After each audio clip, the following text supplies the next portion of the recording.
Hola, welcome my friends. Welcome. Here we are. It is today the 20th of July 2022. This is Chat with Matt, half an hour to have a chat about whatever might be pertinent, prevalent or beneficial in some way in facilitating some empowered transformation or some transformation into a more empowered state of being. Of course, is an energetic pursuit. Hey, Sister Jane. It's an energetic pursuit rather than an intellectual one, but nonetheless, we will talk with intellectual language during this during this chat, during this presentation, during this entertainment of sorts. It is entertainment, right? Communicating with someone is generally entertaining. That's why we do it. Hey, Sister Margaret.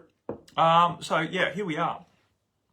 I'm buying a house today. That's pretty exciting, isn't it? With any luck, I transferred the money, rather large sum of money,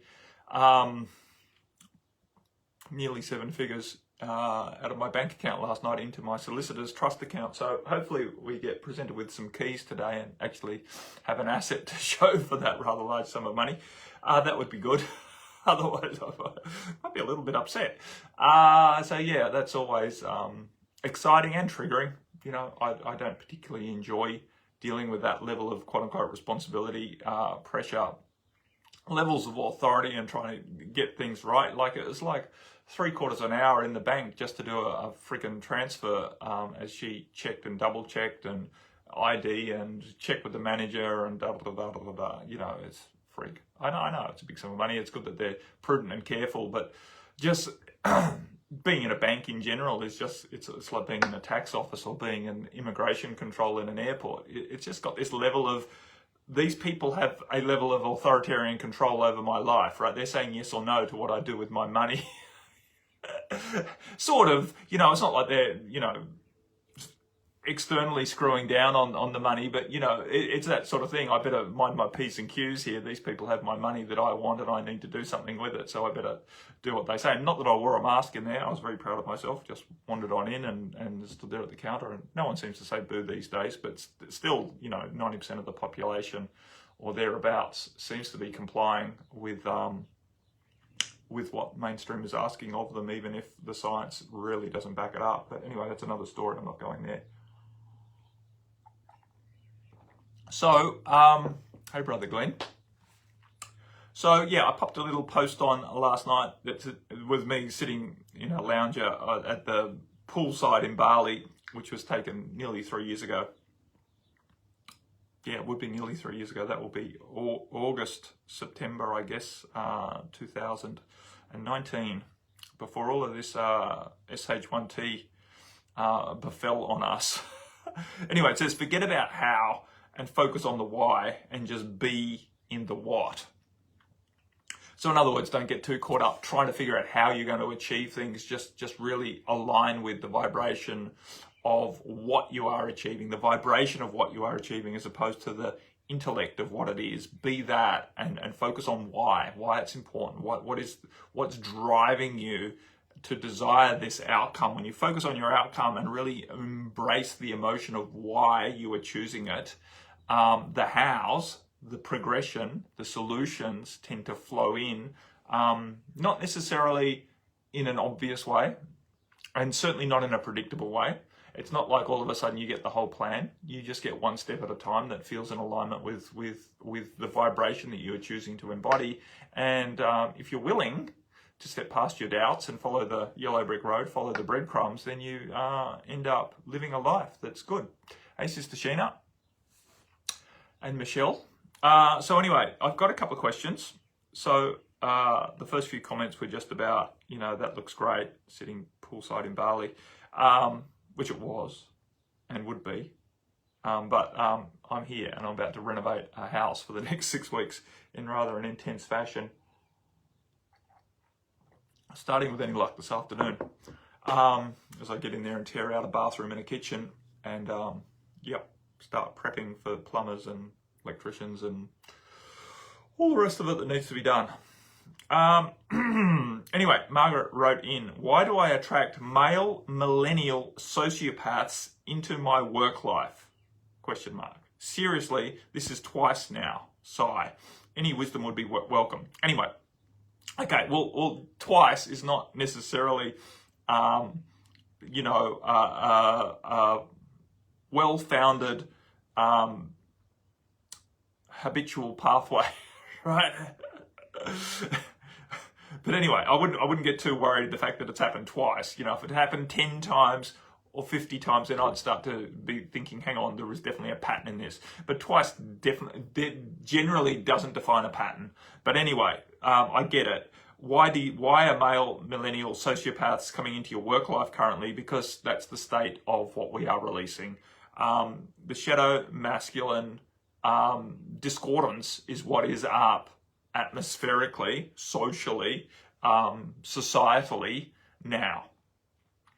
The entitled male shadow masculine vibration is what is being released from our societal structures, and so it's showing up everywhere, whether it's in your work life, whether it's in your social life, whether it's in your internal process of evolution. That vibration is coming up to be cleared for many of us, and socially, externally as well, if we have eyes to see it. So that's why I would say it's coming into your life. I wouldn't say that you are, quote unquote, attracting it. I would say you are being given the opportunity to see it and expand beyond it, right? So yeah, get out of the idea that you're doing something wrong to have this experience, and allow it to be something that is a beneficial pathway for you to learn to dance with this vibration in a way that is not so highly charged. You don't get so triggered by it. You can work with it,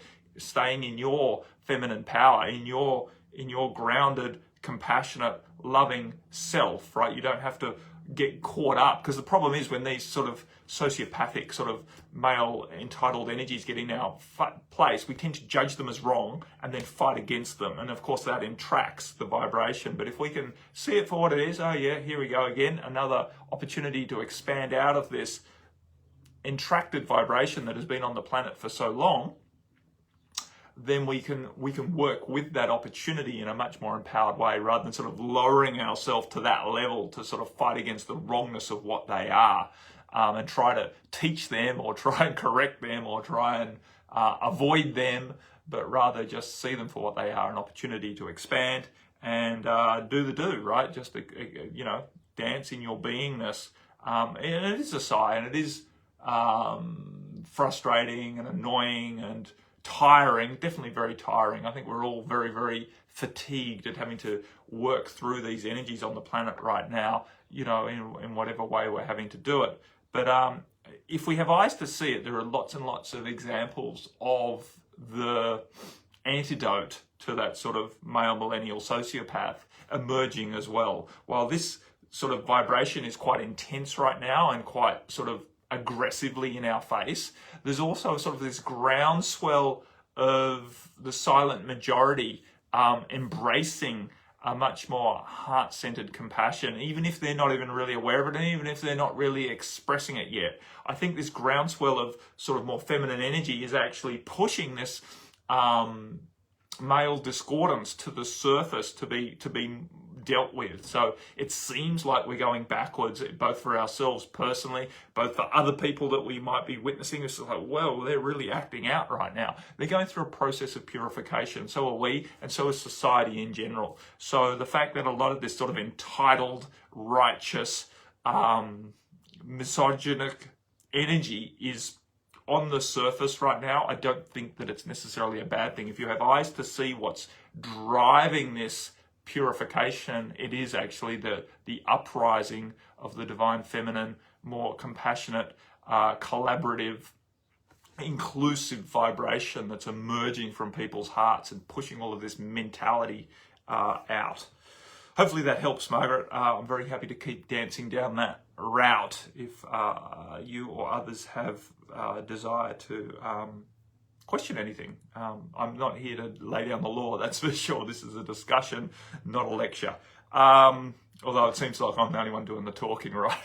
But I am intentionally keeping my eye on any comments, questions, or challenges that come my way. I'm very happy to be challenged on this. my ego might not be so happy, but deeply I am happy. I might have self-doubts come up when it happens, but please don't feel frightened of creating my doubts. That is my pathway of growth.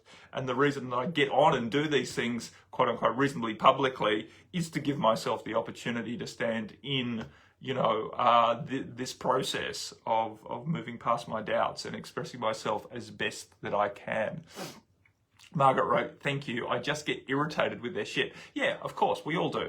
I get irritated too a lot. But the point is to have the awareness and recognize that when I'm getting irritated, what I'm getting irritated about, and then choose how much energy I give that irritation, right? And choose how much, because, you get bitten by a mosquito or some sort of biting insect and it itches and it's irritating.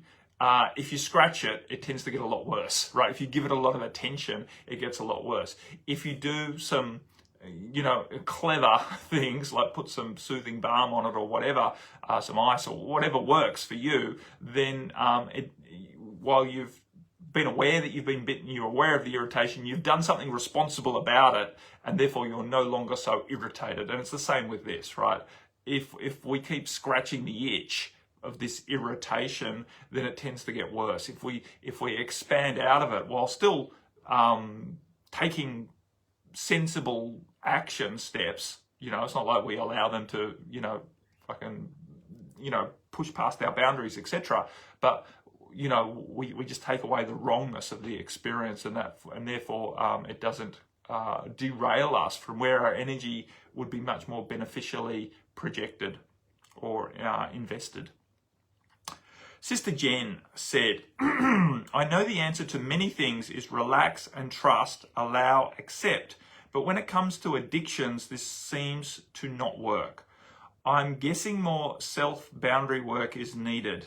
I wasn't taught healthy boundaries, in brackets, without shame or guilt tripping growing up. So I find myself falling into patterns that don't serve me. Example, watching hours of TV, overeating, etc.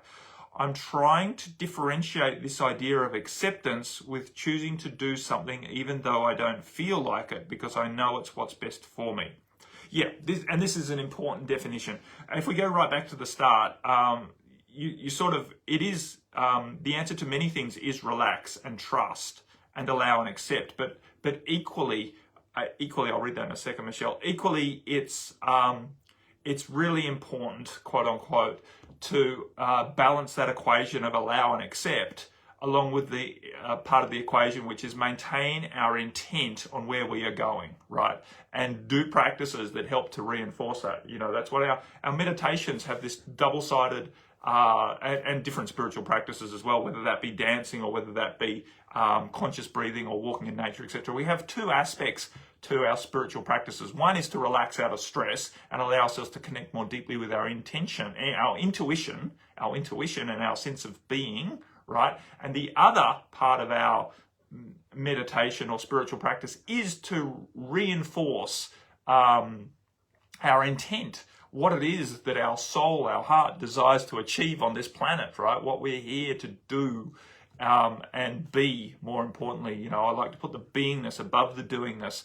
But of course, the doingness has its role in reinforcing the beingness as well. It's very hard to accept that we be a magnificent being if we don't do anything, right? We have to do magnificent things, but it's it's beneficial not to get too contracted around doing to prove, as opposed to doing to express the beingness that we're choosing to be. So to balance out, right, the trust and relax, right, it is to also put energy into our intent, our desires, our soul desires, rather than just our, because that helps us then to differentiate what's an egoic or an emotional desire, like to sit there and blob out and do nothing and fucking eat too much, etc., to sort of as a coping mechanism to the discomfort that we're feeling. It's fine to have coping mechanisms, and it's fine to do some of that coping behavior and to relax into that and not be overly judgmental on ourselves. But it's also important for us to regularly check in with what's important for us and to reinforce that as a priority, right? The hierarchy of our energy direction, it's important for us, it's beneficial for us to maintain that practice, whether it be a journaling practice or an art practice or whatever. What are we here to express? What are we here to achieve? You know it, but the more often you remind yourself of it, the more often the more likely it is that you act on it rather than allow yourself to spend too much time in sort of rest and relax.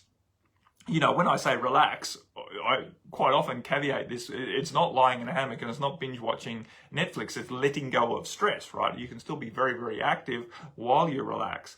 And while it's important to trust that, we're going somewhere, it's also important to employ that trust into action and to trust that whatever we try is going to have beneficial outcomes, and not to sit there, in procrastination, trusting, quote unquote, trusting that some external force is going to save you and make it easy for you, because it generally doesn't happen. I'm still coming to that, Michelle. I'm not going to lose it, but I think I'll answer all of Jen and then I'll flip back around to that. And the next thing that I wanted to say, I'm trying to differentiate this idea of acceptance with choosing to do something, even though I don't feel like this is what I know is best for me. So the real crux of acceptance is not to accept the current situation you're in is what you're going to be stuck with, right? It's not to accept that I don't feel like doing anything right now, so therefore I'm not going to do anything. Acceptance is about letting go of judgment more than anything. It's not about staying still in the current situation. That's not acceptance, right? That's avoidance generally. It's important to recognize and accept what we can't change, but sometimes we have to accept that we need to try and change things first, at least, before we come to this acceptance that it's not changeable, because a lot of the time we don't know, right? And it's easy to, quote unquote, fool ourselves into thinking that we're doing this acceptance thing when really we're doing this bypassing thing. It's difficult. It's difficult to recognize in ourselves, let alone in others, whether we are in acceptance or whether we are bypassing or avoiding. They're very fine lines as it shows up in the actions. Energetically, they're streets apart. But it's easy for us to get fooled on the egoic level that, oh, it's okay, I'm just accepting that I'm tired today. Yeah, you should accept that you're tired, but does that mean you need to do nothing all day and sit in front of the Netflix? Is that actually going to help you, improve yourself for tomorrow, right? And I'm not saying that it's wrong, because sometimes it is the most appropriate thing to do. There's no rights and wrongs here. That's the thing. Accept beyond judgment that if you do feel in your heart that the best thing you can do is lie on the couch, eat chocolate and binge watch Netflix, then do it without guilt and shame. But if on inquiry, if you're willing to employ some energy into the inquiry and see that maybe I should get up and move, and that might help me shift some of this fatigue that I'm feeling. I had plenty of sleep last night. It's not like I need to be still. Maybe this tiredness that I'm feeling is actually resistance in my energy field. Maybe it's the heaviness of what I'm releasing. And maybe if I went and danced, maybe if I went and moved, maybe if I went and exercised, some of that would shift. Maybe if I went and swam in the river or the pool or the lake or whatever I have option to swim in, I could move some of this energy. Maybe if I just got up and had a shower, I would feel better. Maybe if I got up, had a shower and ate a salad, I would feel like doing some exercise rather than, just turn on the Netflix and start eating the chocolate, right? And then I'm in this mode where lethargy becomes more entracted. It's all just examples, right? So yeah, there is a place for us to set boundaries. But the thing with setting boundaries is so many people do it from a fear base, from a right-wrong judgment that if I don't do this, then I'm wrong, right? And I don't want to be wrong, so therefore I've got to do the right thing. It's sort of like, the stick or the carrot sort of discipline, reward type thing. And I'd encourage us all to start to recognize that we can do boundaries from intentional alignment, from love. That, because I'm choosing to ritualistically, religiously, or at least consistently, right, if you don't like those words like ritualistic and religious, but consistently remind myself of what's important, right? I'm doing practices that help me reprioritize my intent to achieve things on this planet that feel in alignment with what my soul desires. When we keep doing those practices, it's much more easy quote unquote set the boundaries that we're going to work productively towards that. Not in a sort of manic sort of burnout way, because when we're really working on our passions, there's an infinite amount of energy there, right? We don't burn out when we're working on our passions generally. We only burn out when we're quote unquote trying too hard to prove ourselves, or to avoid judgment, or, you know, we're doing it from some sort of fear-based sacrificial vibration.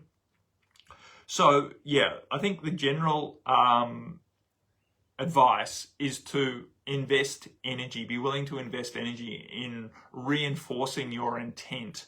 And if that's not specific, which it doesn't need to be, but at least reinforce your intent to be the most expressive, expansive version of yourself, right? And if you do that consistently, like, and I mean like at least once a day, but maybe several times a day, come to remind yourself of what it is you're choosing to be, and then you can measure what you're currently doing against that. Again, not from a critical, judgmental, I'm a bad person because I'm watching fucking Netflix again mentality, but from a, am I really living my best life right now? Is this it? Is this what's most appropriate for me to do right now? And then we have choice, and then we have choice. When we bring awareness to it, we have choice. If we don't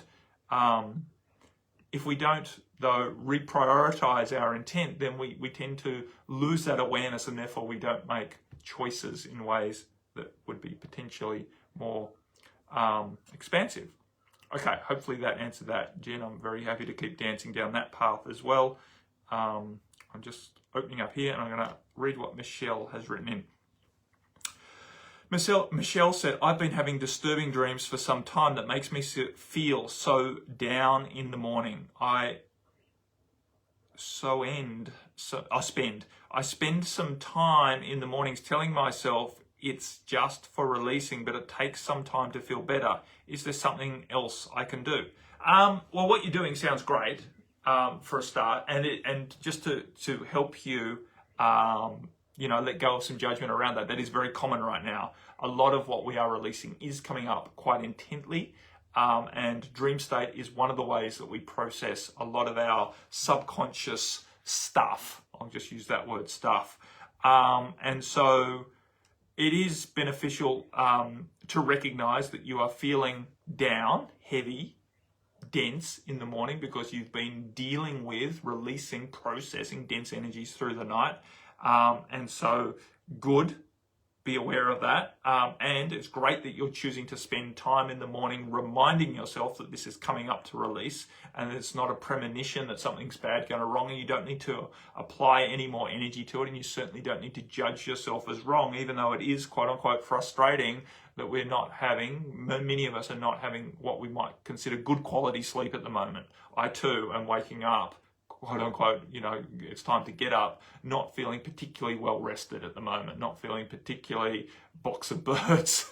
I'm heavy, and there's a bit of groaning as I get out of bed, and it takes some effort, right? Some mental effort to choose to reprioritize what I'm feeling, because when you wake up feeling heavy and tired and like you're not well prepared to face the day, it's easy to go into, negative thinking. Oh my God, what have I got to do today? What's on the agenda? I'm feeling, it's easy to go down that. And it's not so easy to remind yourself to be grateful and appreciative that you have yet another day to express yourself as an expansive being of light on this crazy little planet, right? It's not easy to remember that. It feels like a chore. It feels like a punishment some days being here when you first wake up in the morning. It's like, oh my God, here I am again. I'm in this body, in this situation, right? What did I do to deserve this? Oh, I didn't sleep very well last night. Oh God, I feel tired. Oh, my body's aching. Yeah, that's how you wake up. But when do you catch yourself? When do you choose to reorientate? When do you choose to modify and direct, take conscious control of your perspective, and understand that if you maintain that perspective, your day's going to get worse, right? Your day is not going to be great if you progress from this attitude of, this is a shit day and I'm feeling shit, and shit, why am I here? And, can't I just go back to bed and try and wake up again? No, you're here and now, and it's time to get up, and there's things to do, and you have choice. You have choice. The most important thing is that you are aware that you're waking up heavy, and that you can do something about it. And then, for me, what I would suggest is is rather than, it's great that you are telling yourself it's just releasing, and then choose to reorientate towards appreciation and gratitude. And I know that sounds cheesy, and I'm not suggesting that you necessarily have to write down 3 things you're grateful for, although that practice does serve a lot of people if they do that relatively early in their morning. Write down on paper to read 3 things that they are grateful for today, because that starts to orientate yourself towards, that mentality. Otherwise, it's very easy to stay in what's wrong and then looking out for more things that are wrong and expecting more things to go wrong, because that's the vibration that you're in, right? And we tend to find what we're looking for. If we wake up feeling crappy and think, oh my God, what else could go wrong today? We'll tend to find more things that go wrong today. That's just the way it is. Hello, Sister Kelly. So yeah, I would definitely encourage some sort of gratitude practice, and however you fit that in. For me, I like to spend some time in some sort of meditative practice, whether I do that sitting up in front of my little altar and my crystals, etc., or whether I'm basically doing that in bed. It doesn't really matter. You don't need to make it formal. You could do it in the shower, for example, and part of my practice I tend to do in the shower, right, which is sort of washing away, cleansing away all of that heaviness. So that's another thing you can do when you wake up in the morning, is have a shower with the intent that you're washing away a lot of what came up in your dream state. A lot of that heaviness, you can basically wash it off you, which is a sort of it's pretty much well scientifically proven that water is very cleansing in this way. And when you the physical act is very revitalizing on a very biological level, but also when you combine it with the energetics, the intent that I'm in the shower to wash away this energy, then it works even more powerfully. And if you get in the shower, have your shower, then remember 3 things to be grateful for as you're drying yourself, as you get out of the shower, right? You are just adding to a ritual that is going to set you up in a better way to progress into the day. And yeah, so awesome. I'm glad the shower idea seems appealing. On days when the energy's heavy, I literally have 3 showers. I'm not joking. I will have 3 showers. They don't need to be long showers. Some of them can be cold. It doesn't matter. But if you're having a hard time, one of the first ports of call for me is to get into water. We've now got a sauna. We've got a cold plunge pool. We've got a spa pool here. What you Americans call a jacuzzi. It's necessary. It's necessary for me and my, family who are energetically sensitive to use water in these empowered ways to help us cope with the amount of energy that we're running through our bodies right now. It's very, very grounding, and it's very, very soothing, and it's very, very nurturing, and it's very cleansing. So all of that's important right now, and we must be willing to invest in what's important. And I'm not saying you all need to go out and buy a jacuzzi, by the way, but having a quick shower is not such an economic drain, and can be a big shift in just helping you get rid of the energy and helping you move on, right? Helping you progress into, and we have to align this too with the mentality, and that's why doing journaling or whatever and writing down what you're grateful for and remembering to invest time in your practices is ultimately what is going to help. Sheena said, I find tree bathing helps me. Yeah, get out in nature, find some big trees to hug or just to sit under and to breathe into, and even just to connect. I go for my walks up the hill here behind me through native, forest. And while I walk really quickly on the way up with the intent to, get my heart rate up and to really quote unquote blow some cobwebs out of my energetic field, right? I really go quite hard. On the way down, I take my time, really connecting with the trees and all of the different stuff that's going on. There's quite a bit of fungus out at the moment, which I, quite enjoy, and all the little davas and the way the sun dances, especially, on sunset through the canopy and whatnot. It's a beautiful experience, right? And breathing deep in in nature, right? Get out to the park and actually breathe deep. There's a lot of good, quote unquote, prana, life force, chi, ki, whatever you want to call it, that is exuded from trees and forest, and there's a stream that runs up where I go. There's all sorts of, so just get out and find yourself, or go to the beach, etc., right? Whatever it might be for you. Get your shoes off, get your feet on the ground. Not that I walk up my hill quickly with my shoes off, but that's a different practice. But there's lots of practices that we can do that help us. So the good thing about first thing in the morning, a shower, is really easy and to get in that habit, and it might only add an extra 5 or so minutes to our morning ritual, but to have a quick shower with intent to wash all of the crap that we've dealt with in the subconscious dream state away is going to help you set up and make better choices from then on, as opposed to battling through the lethargy and the fatigue and the despondency, depression / anxiety, whatever you are feeling first thing in the morning as a result. Okay, my friends, I might try and finish this on time. That would be a turn up for the books. A half-hour chat with Matt, as it's intended to be, as it seems that I'm on top of the questions for right now.